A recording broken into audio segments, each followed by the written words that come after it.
Magandang araw. Ako po si Michael Estordera. Ito po ang aking daily devotion na The Church is Empowered by the Spirit na tinalakay po ni Pastor Russell Ocampo sa 365 Daily Devotion. Bible verse po ngayong araw ay galing sa Acts chapter 1 verse 8. Sabi po dito ay, "But you will receive power when the Holy Spirit comes on you, and you will be my witnesses in Jerusalem, and all Judea, and Samaria, and to the ends of the earth." Unang katuruan po ngayong araw ay the Spirit is the life of the body of Christ. um, Tayo po ay body of Christ at bahagi tayo ng katawan ni Kristo. Ang banal na Espiritu ang buhay ng church. Tayo po yung church at kung wala ang Espiritu, ang katawan ay mamamatay. Katulad po sa ating mga tao na kapag nawala ang Espiritu natin, tayo rin ay mamamatay. Kung paano binuhay ng banal na Espiritu si Jesus ay ganoon din tayo binuhay ng banal na Espiritu at nagkaroon tayo ng buhay sa pamamagitan ng Holy Spirit. Kaya tayong mga nananampalataya sa Panginoon ay pinamamahayan tayo ng Santong Espiritu at tayo ay may buhay din at ito ay ang buhay na walang hanggan.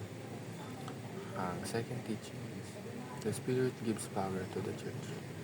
Kung ang Holy Spirit ang nagbibigay ng buhay sa atin, ang Holy Spirit din ang nagbibigay sa atin ng power or pinapalakas tayo. At bibigyan tayo ng Holy Spirit ng kalakasan upang magawa natin ang vision, mission as a church. Kaya nagkakaroon tayo ng lakas sa tuwing tayo ay nagsishare sa ibang tao ng salita ng Diyos. Dahil kasama natin ang Holy Spirit at binibigyan niya tayo ng lakas upang maibahagi ang Ebanghelyo ng Panginoon. Last teaching is the Spirit spreads the gospel. Ang Holy Spirit talaga ang nagpapalaganap ng Ebanghelyo ng Panginoon. At binibigyan tayo ng Holy Spirit ng pangyarihan, karangalan para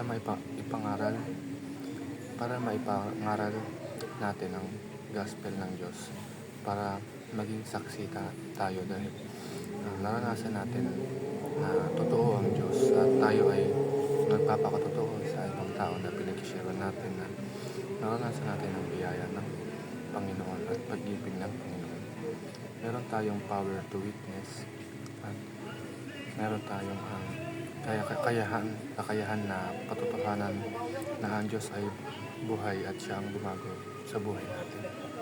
At kaya kung tayo ay kiniklaim natin na tayo ay Kristiyano, dapat sa atin pa lamang ay lumalaganap ang gospel ng Panginoong Jesus. Yun lamang po.